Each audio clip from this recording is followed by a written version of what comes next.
Hello everyone, it is Karina with Karina Loves to Plan, and today we are going to be going over 15 inks 30 days for the month of January.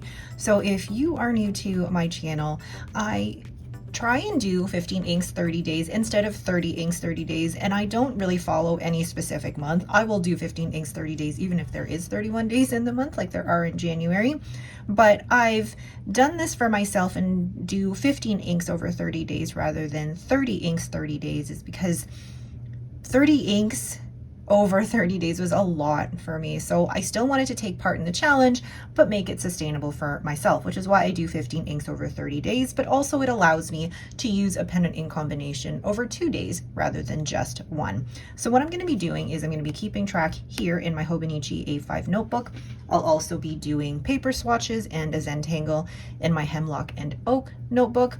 And then what I won't be showing here is I will also be journaling with that pen and ink combination for 2 days in my Planner Monkey Co. A5 notebook, which is my multi-year journal.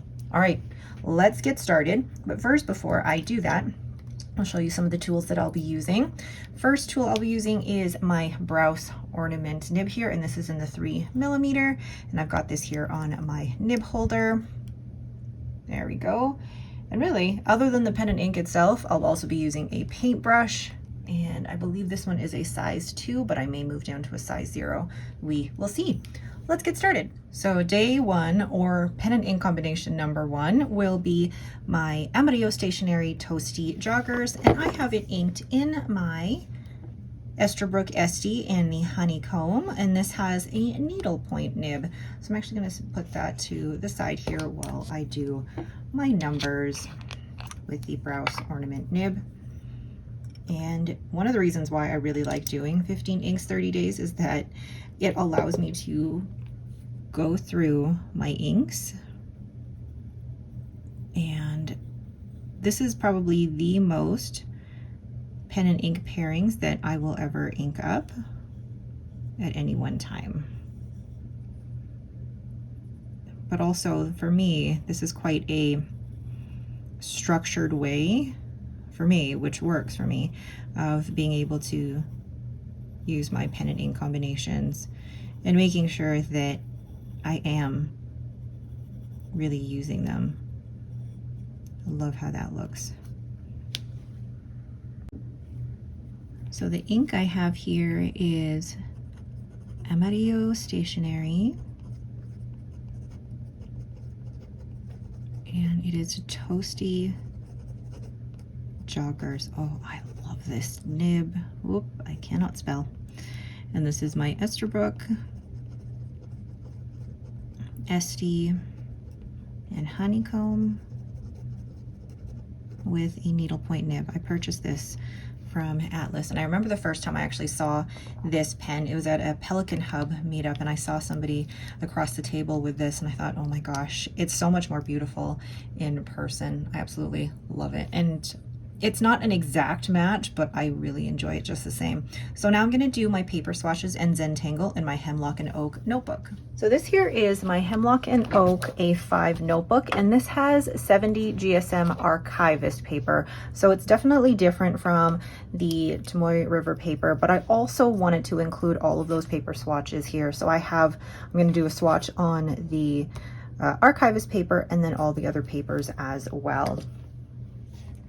Now I like being able to see all of the different paper swatches because it's just so interesting to look at the different qualities of the ink and how it looks on all of the different papers. I think for me, a lot of people think this is like really scientific, but at the end of the day, I just love the way the ink looks on all the different papers. Now, that onion skin paper is from Yamamoto as well, that I bought at the San Francisco Pen Show back in 2024. So there's, I guess, technically 8 different papers here. We've got the archivist paper, Tomoe River paper, the 52 GSM from a Hobonichi notebook, Rhodia, Midori, Irofil, onion skin, Yamamoto bank, and bank. And then down in the bottom half of this page, I'm going to work on Zentangles. This particular one is from the artist Varney Kakarni, and I love this one because you can actually make this as small or as big as you'd like. I'm using 4 grids, so 2 by 2, to create this design that has both curved lines and straight lines, and the needlepoint nib is perfect for these tiny, tiny details. This was a lovely combination, the perfect match. I love the shading in this ink, which is even still visible in the needlepoint nib, which I love because it's so smooth, slicey, and crisp. I gave the ink a 9, the flow a 9, and the comfort level of the SD a 10, of course. And let's take a look at the dried paper swatches. Doesn't this just look absolutely stunning? I'm going to put it this way so you can see the light better, but it definitely looks a little bit pinker in real life rather than in camera on the Aerofil paper, and then definitely more yellow on all of the other papers. And then let's just take a look at the Zentangle. I love that, and I felt like the needlepoint was just the perfect one to really get those tiny crisp lines. So there we go. We've got my Esterbrook SD with Amarillo Stationery Toasty Joggers. What a lovely, lovely combination. Pen and ink pairing number 2, we have my Esterbrook Model J in Antique Rose, and I have it inked with Kitty Inkpot A Certain Yam. There's actually very little in here. These samples came as 2 milliliters, which is actually perfect for, I think, doing 15 inks in 30 days. So coming in here with my Browse Ornament nib. And this was an ink sample that I purchased from So-and-So. They are a small shop over in Australia. And everything arrived really like packaged beautifully. I have a couple of ink haul videos from them, and they're one of the few retailers that I found that actually does samples of Kitty Inkpot inks. So highly recommend them. Love the way that that looks so far. So we have Kitty Inkpot A Certain Yam, and this is in my Esterbrook Model J. Gosh, I couldn't write there for a second. In Antique Rose, and this has an extra fine nib. Felt like it was writing more like a fine, but after writing with a needlepoint, anything seems broader. So here we are now back in my Hemlock and Oak, and we'll do the different paper swatches here. And yes, I am doing this immediately on the other side of Pen and Ink 1. And so far, this paper is holding up to that really well. I wouldn't have been able to do this on the Hobonichi Tomoe River paper, but on this Archivist paper, I'm able to use both sides of the paper so far, which we'll see how long I'm able to do that for, because I even did that swatch, and I wonder if that might have bled through. I'm going to take a quick look and show you. Let's see if it bled through. It did not. Oh wow, it didn't bleed through. I mean, yes, there is like some warping to the paper, but it didn't bleed through. Amazing, amazing. But look at the way that A Certain Yam is showing up on all these different papers. I'll show you once it's all dried as well. So I'm just gonna do, actually I forgot to draw the square out first. Do a simple Zentangle where I draw out the squares, and then you do curved lines from corner to corner. And I know this isn't strictly Zentangling, because Zentangling you're basically doing the same motion over and over again without lifting your pen. And I'm not a certified Zentangle teacher or anything, so please don't take my word for it, but the practice of being able to doodle and meditate on just the strokes that you're doing over and over again there's something about the practice of being able to just slow down and focus on your pen and ink and paper and the design that comes out when this is all done. I love this one because one, it's simple, but two, the overall design, once it's finished, is so cool. And then three, you really get to see the ink properties by doing this, but also you get to use your pen more than just with writing. I love it. I love how this ink shades. It had above average flow, even in an extra fine nib, and there were no issues, and it still shaded beautifully. I gave the ink a 10, the flow a 10, and the comfort level of the Model J a 10. Let's take a look at the way that this the ink looks on all the different papers.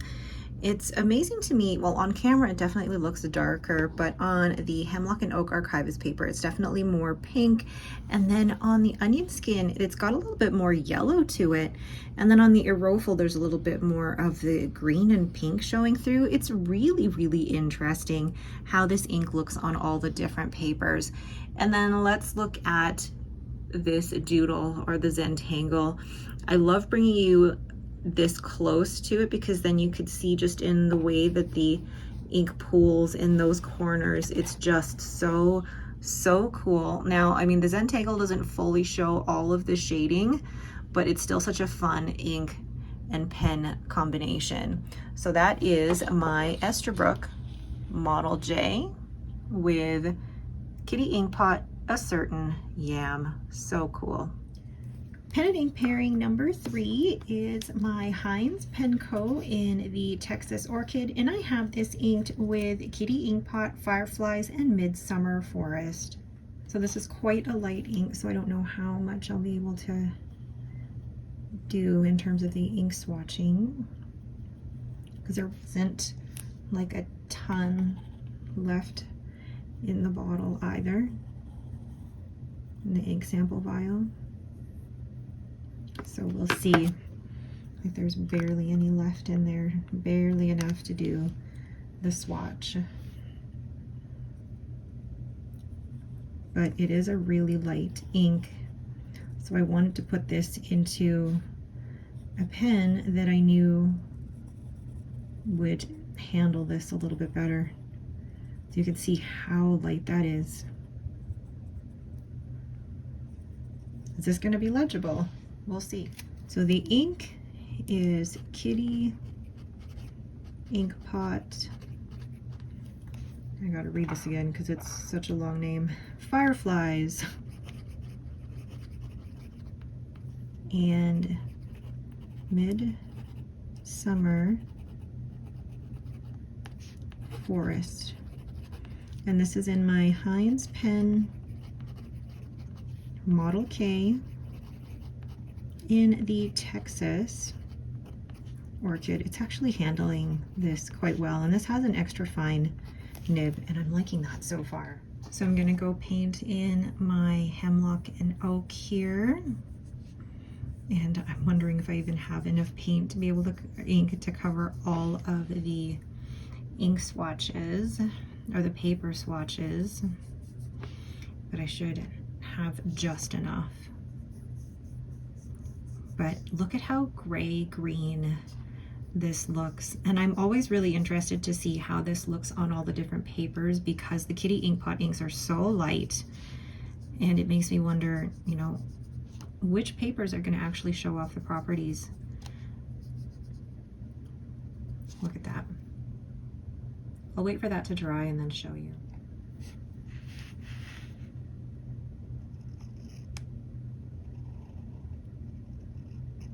I'm just gonna do a Zentangle here from Barney Cacarni, and I love being able to do these because this really shows off the properties of the ink. And whenever I choose them, I try to choose the pattern based on basically how fine the detail needs to be. And this one, especially the grid size, is affecting that too.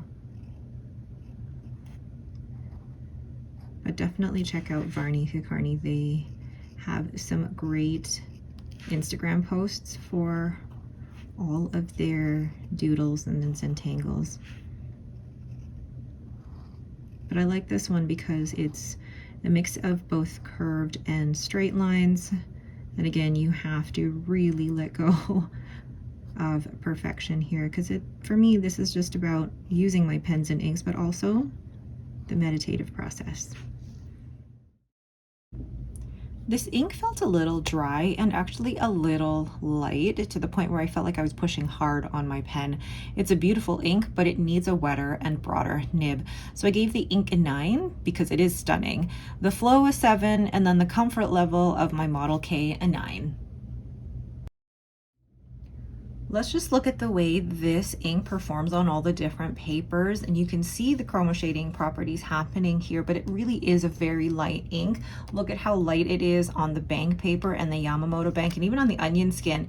And it performs quite well on the Archivist or the Hemlock and Oak paper, but it's just so light. And then when we look at the doodle or the Zentangle, you can see that it does shade beautifully, but I felt like I had to push hard on my pen or push down on my nib to get it to flow. Beautiful, but probably not the best for an extra fine nib. So that is my Heinz Pen Co. Model K in the Texas Orchid with Kitty Inkpot Fireflies and Midsummer Forest. Pen and ink combination number 4 is my Hogtown pens, and this is in the Swansea large, and this is in the Impressionist 1 blank acrylic, and I have it inked with Anderillium and Banded King Shoemaker Butterfly Blue. That is a mouthful to say. So then let's write the number 4. It took me a while to actually really get used to the way that I want to use the Browse ornament nib, because the Speedball B nib I don't think I used as intentionally for the lines like I do with the Browse ornament nib, and I credit the course that I took at the San Francisco Pen Show to be able to do those lines. So once again, the ink is a mouthful to say, Anderillium inks, and this is Banded King. Whoa, Banded King Shoemaker Butterfly, my goodness, Blue in my Hogtown pens Swansea large. Oh my gosh, my writing today, in the Impressionist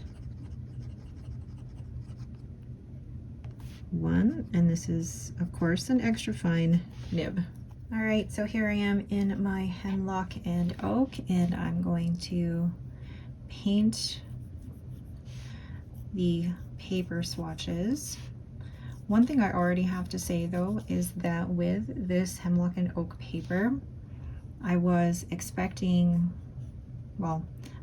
some bleed through when I do an ink swatch like that, but it hasn't really bled through. There's a little tiny bit of shadowing, which is what you'd normally expect with any papers, but no bleed through. I'm really impressed with this paper so far. But I'm talking about the paper, but I'm supposed to be talking about the ink here. This is a really, really pretty blue. So this particular Zentangle I'm gonna do is a little simpler. Still from Varney Cacarni.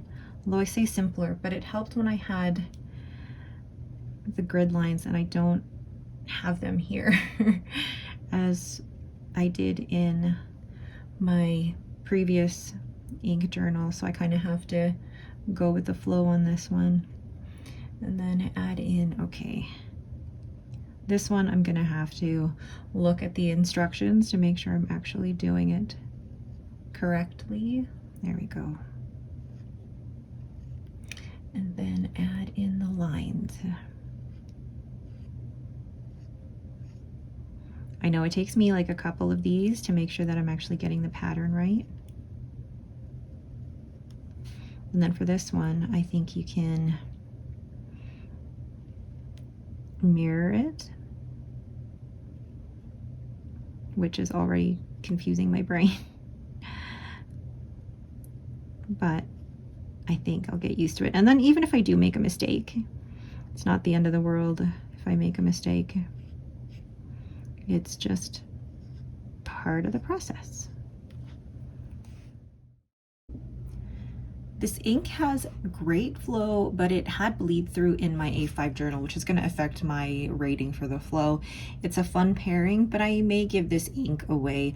I gave the ink an 8 because it's pretty, but I feel like I have some other inks that are similar. The flow an 8 because it did bleed through my A5 multi-year journal or in the paper, and I give the comfort level of the Hogtown pens a 9. I know it seems weird that I give the flow an 8 when it may have been the paper, but it did bleed through when even with an extra fine nib, it almost felt too wet in this pen. So I'm thinking that I might actually give this away or just hold on to it until I have like a stash of ink that I want to give away, and then we'll go from there. So let's look at the Zentangle. And there's the ink on all of the different papers. Now, to me, it looks actually pretty much the same across all the different papers. There isn't anything that's making one paper different over another. But then I want to show you what this doodle or Zentangle looks like. And this one is from Barney Kakarni on Instagram. How cool is this? And can I just say that even though this ink did bleed through on my Planner Monkey Co. notebook, which has Tomoe River paper, on the Archivist paper, there's a little bit of shadowing, but hardly any bleed through. Like, this paper is handling the pen and ink so well, to the point that I can do basically a pen and ink combination on one side and then do on the other side, and I haven't experienced really any bleed through. So I'm talking more about the paper here. This paper is excellent, but anyway, this ink is so cool in a pattern like this, and you can definitely see where there's a little bit of shading happening in the areas where you're going over the same spot over and over again. So that is my Hogtown Pens Swansea Large and Impressionist 1 with my Anderillium inks Banded King Shoemaker Butterfly Blue. Pen and ink combination number 5 is my Laban 325 in Snow, and it is currently inked with Kitty Inkpot Caramel Almond Waffles. I thought I had accidentally combined this with Diamine Party Time, because there might have still been some in the syringe, but thankfully I think this ink is okay. But look at that. These Kitty Inkpot inks are definitely lighter, so they're not for everyone, but I do love a light ink, and you can see there's like some of the oils probably on my hand are affecting the way the ink is going down there. So once again, the ink is Kitty Inkpot Caramel Almond Waffle, and this is in my Laban 325 in Snow, and this also has an extra fine nib. Oh, love that. So now let's paint on the different paper swatches here. It looks so gray on the Hemlock and Oak, but then already on the Tomoe River paper it looks more pink. So interesting. This is what I love about the paper swatches, especially with inks like this, how different they react to each ink. It looks more pink on the Aerofil, but there's so much green in the Hemlock and Oak, the Rhodia and the Midori, and even in the Onion Skin. What does it look like on the Bank and the Yamamoto Bank? Wow. Super interesting how that's turning out. Like, that's not expected. Tomoe River paper does definitely look more pink, but the rest have so much green and blue coming out. The pattern I chose today is another one from Barney Kakarni. They have so many different ones on their Instagram, so there's so many that you can try out. This one involves a square basically, and then a straight line, and then a curve or half circle on either side, and then Oh gosh, I'm not even looking at this properly here. And then, oh, and then diagonal lines across this way. And then you can do, fill that in here. Not perfect, and I don't expect it to be. And then vertical lines. Wow, you can see what's happening with the shading here on the hemlock and oak. So interesting. And we'll do one more just for good measure here. Even on this paper, it's like a mix of green and pink and brown. Really interesting. That's why I love the doodles and the Zentangles. It's because I feel like they can show off more of the properties of the ink than just writing can.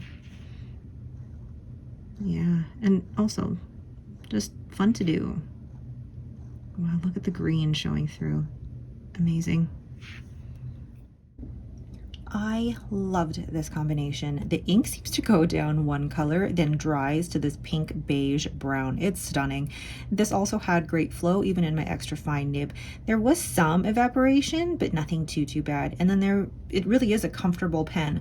So I gave the ink a 10, the flow a 10, and the comfort level of the Laban 325 a 9.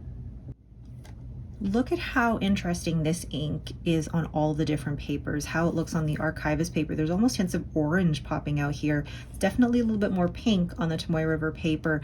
And there's a lot of like orange coral coming out on the Rhodia and the Midori, and even some areas of orange pooling on the bank and the onion skin. Like, look at that area there. And then it looks almost mauve on the Aerophil paper. It's so interesting. And then when I did the doodle here, you could see there was a little bit of evaporation because it's darker on the top, but then the shading as it goes through is just stunning. I really liked this ink. Even for a light ink, I thought it just shades beautifully and still legible even in an extra fine nib. So that is my Laban 325 with Kitty Inkpot Caramel Almond Waffle. I just also wanted to show the roses that I'm doing for each pen and ink combination. I love being able to see all the roses once they're done, but that one is Toasty Joggers, and then we've got, oh, I forgot that one here already, A Certain Yam, then butterflies and Midsummer Forest, and then Anderillium, the Banded King Shoemaker Butterfly Blue, and then we have a Caramel Almond Waffle. It just looks so cool when it's done like that. So there are inks 1 through 5 in my 15 inks in 30 days. Which one did you like the best? I think for me, I enjoyed inks 1, 2, and 5. Those were probably my favorite. And then inks 3 and 4 are kind of like meh. Those are the ones that I could probably give away. But then I'm looking through all of my ink sample vials. I'm just pulling them out here. So I've finished A Certain Yam. That one's finished. Caramel Almond Waffle, there's like a drop in there, and then Fireflies and Midsummer Forest, all done. So I finished 3 ink samples just in the first 3 days of 15 inks 30 days. And I'll say this, the ink sample sizes for so-and-so, you can get them in 2 mils or 5 mils, I believe. 2 mils is perfect for something like this, to be able to do the swatch, do a few days of writing with it, and then even do a doodle. So that is the perfect size if you just want to try out an ink and not have too much left over. All right, but that is it for me. Thank you all so much for watching. If you have any questions, please let me know down below. Otherwise, keep watching out for my second, I guess, installment of January's 15 inks 30 days. That will be coming up soon. Thank you all again so much for watching, and have yourselves a great day.